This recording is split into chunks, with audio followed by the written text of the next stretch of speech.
Assalamualaikum warahmatullahi wabarakatuh. Salam petani. Teman-teman yang saya hormati, hari ini saya membawa beberapa buah. Ini namanya jagung rebus, ini alpukat, dan ini buah pisang. Ini semua sebenarnya adalah rezeki dari Allah Subhanahu wa Ta'ala, murni rezeki. Karena dalam kitab suci Al-Quran bahwa rezeki itu minas samarot, dari buah-buahan. Kenapa dikatakan rezeki? Karena ketika petani memetik buah alpukat, petani itu tidak membesarkan, tidak membuat, tidak mengisi. Petani hanya mengakui kalau buah alpukat itu miliknya.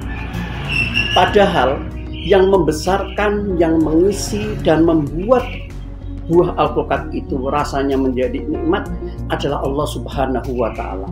Artinya bahwa buah alpukat ini adalah murni rezeki dari Allah Subhanahu wa Ta'ala.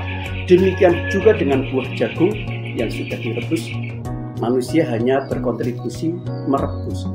Jadi pagi ini saya beli jagung 1 biji di pasar, ini 2.500 sudah direbus. 2.500 itu bukan harga jagung, tetapi harga orang yang menanam, ongkosnya memelihara, ongkos memetik, ongkos membawa ke pasar, ongkos merebus, dan ongkos menjualnya.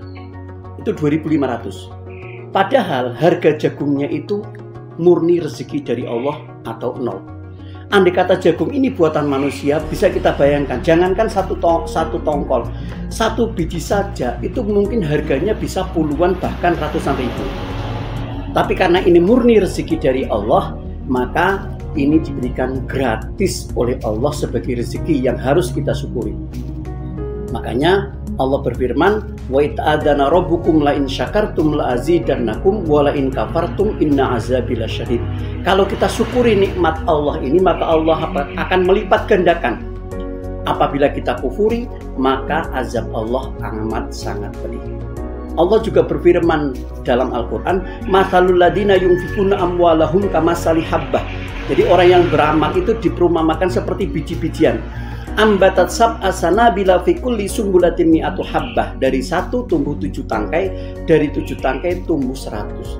Jadi 1 biji jagung, 1 biji jagung itu dilipat gandakan Allah sampai 700 biji jagung dalam 1 pohon. Makanya ini betul-betul rezeki yang luar biasa dari Allah. Oleh karena itu, konsep ekonomi yang paling tepat yang bisa memakmurkan rakyat Indonesia adalah konsep bagaimana rezeki dari Allah itu dimaksimalkan. Apabila petani-petani Indonesia bisa menghasilkan alpukat yang 1 biji ini 1 kilo, pisang, jagung dengan jumlah yang cukup besar, kemudian itu murni tidak ada modalnya. Modalnya hanya ongkos kerja. Sedangkan rezeki ini tidak perlu investasi yang begitu besar. Jadi kalau itu hasil alpukat 1 pohon dapat 2 kintal kali 20.000 4 juta, itu murni hasil untuk petani.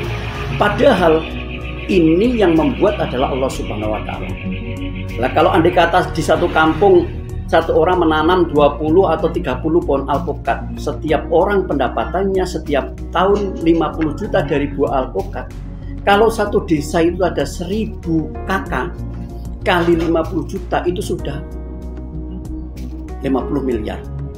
Artinya dengan uang 50 miliar ini maka perputaran ekonomi akan, bakul tempe akan laku, bakul keripik akan laku, nanti yang pembuatnya pabriknya juga laku, karyawannya yang kerja juga makmur. Apabila petani ini dimakmurkan, maka imbasnya adalah ke UMKM, ke pabrik, ke karyawan, maka akan menjadi kemakmuran yang merata. Jadi konsep untuk membuat Indonesia adil dan makmur adalah konsep bagaimana rezeki Allah yang berupa buah-buahan ini, yang memang Indonesia itu terkenal dengan gemah ripah wah jinawi, itu dimaksimalkan, ditekuni dengan 3 syarat. Yang pertama, petani itu harus senang sebagai petani. Yang kedua, harus ngilmuni, kemampuan budidaya, kemampuan pertanian itu harus ditingkatkan sampai, kalau tidak sampai grandmaster ya paling tidak master lah. Kemudian yang ketiga adalah fokus. Maka disinilah bagaimana pemerintah membantu petani untuk menyenangi supaya petani ini suka pertanian, pengetahuannya dinaikkan, dan fokus terhadap pertanian itu ditingkatkan sehingga mendapatkan hasil ataupun rezeki dari Allah berupa buah-buahan jagung, buah-buahan alpukat, buah-buahan pisang, buah-buahan mangga, dan buah-buahan yang lain, sehingga itu akan memakmurkan seluruh ekosistem atau seluruh orang-orang yang ada di negeri Indonesia ini. Insya Allah dengan keinginan yang kuat, dengan usaha yang tepat, mansaro ala darbi wasolah. Barang siapa yang berjalan pada jalannya, maka sampailah ia. Mari kita sama-sama meningkatkan idealisme kita, kita kuatkan niat kita. Semoga ini menjadi amal kita untuk memberikan peninggalan kepada anak cucu kita sebuah kedamaian, kebahagiaan, sehingga kita sa'adatul dunia, di dunia bahagia, wa sa'adatul akhirah, di akhirat juga bahagia. Terima kasih. Assalamualaikum warahmatullahi wabarakatuh.